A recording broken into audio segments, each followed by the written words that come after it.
species that deliberately kill each other. But chimps aren't killing each other in barroom fights. They are doing it deliberately in the sense that they occupy territories. They spend most of their time near the middle of the territory, but every now and again they go to the edge of their territory, and there they appear to be looking for opportunities to get into fights with the neighbors.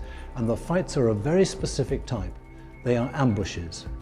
They are designed so that there is a big group of us, maybe, I think on average it was 11, and they find one. Well, if you have 11 chimps attacking one, then no chance. There's no chance, that's right. And essentially what's happening is that they are mobilizing the victim, and then they can do what they want. And they do what they want. They will take an arm and twist it until the bone breaks. They will tear out the thorax. They will take off the testes. And you have a victim who is in perhaps several parts by the time they leave him. So it's a very, very deliberate killing. And the one thing that emerged consistently was that the more males there were in a community, then the more violence there was.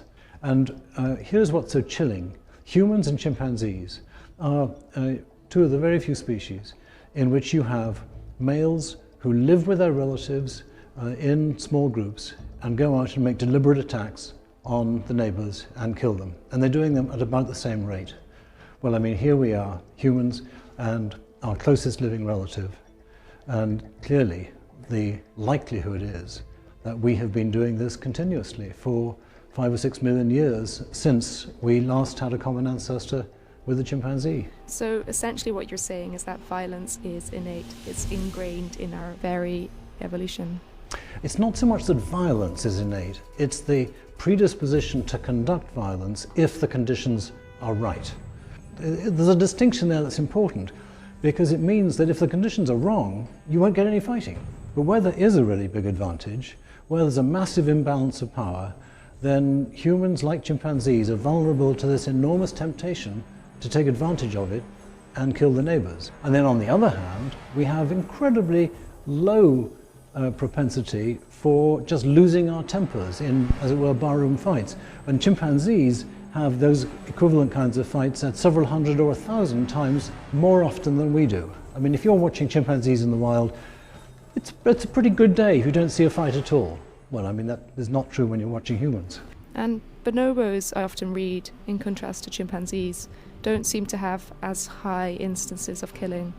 And so what is the significance of that? Well, we can very confidently reconstruct bonobos as being derived from a chimpanzee-like ancestor, and they have undergone a process of selection against aggressiveness, very much, I think, in parallel to what's happened in humans with our loss of reactive aggression, the emotional, hot aggression that happens when somebody calls you an insult. And how would you say that we could, I mean, we're still a very violent species today, is there any way that we could learn to reduce our levels of violence? Well, I mean, you say we're a very violent species, but actually we're really not in comparative perspective. Steven Pinker, in his book Better Angels of Our Nature, has wonderfully documented the fact that in every dimension of violence you see it declining over time. So it's a wonderful thing that nowadays in international or national relations or almost every arrangement for humans, people don't have that degree of imbalance of power, and the reason is that everyone else is watching.